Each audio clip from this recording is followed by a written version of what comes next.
Shout out mga ka-showtime. Good morning sa lahat. Ngayon is alas 4 ng umaga. Nagising ako ng maaga. Sa pagigising ko, nagdasal ako. Tapos, nagbabasa ako ng scripture.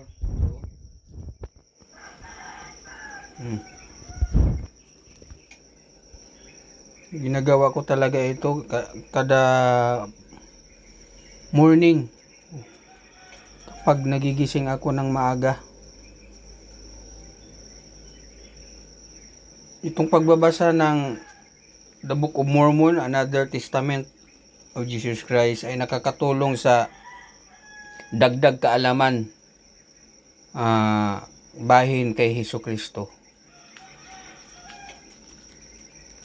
Ang importante lang dito guys, yung malalaman mo yung mga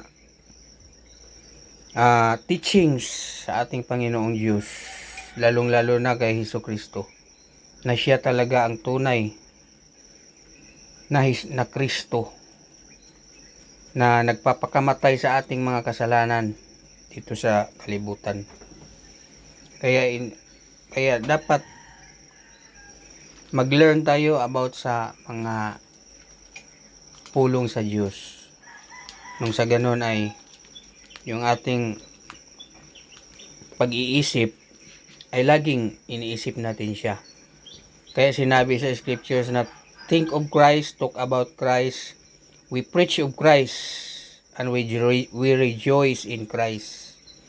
That through Christ, all men might be benefited through His doctrine and teachings.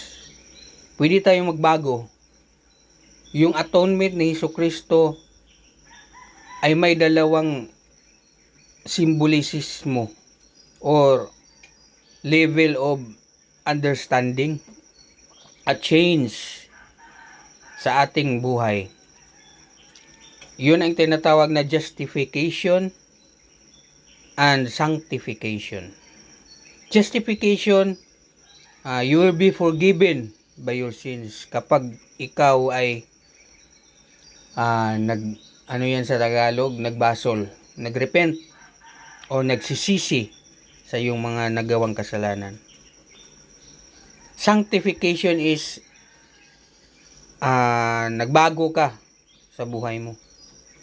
You will be sanctified.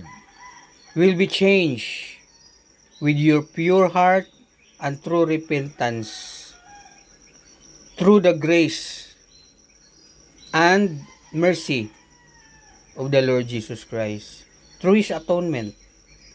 That's the reason why pupunta tayo ng simbahan para humingi ng kapatawaran ng ating pagkakasala.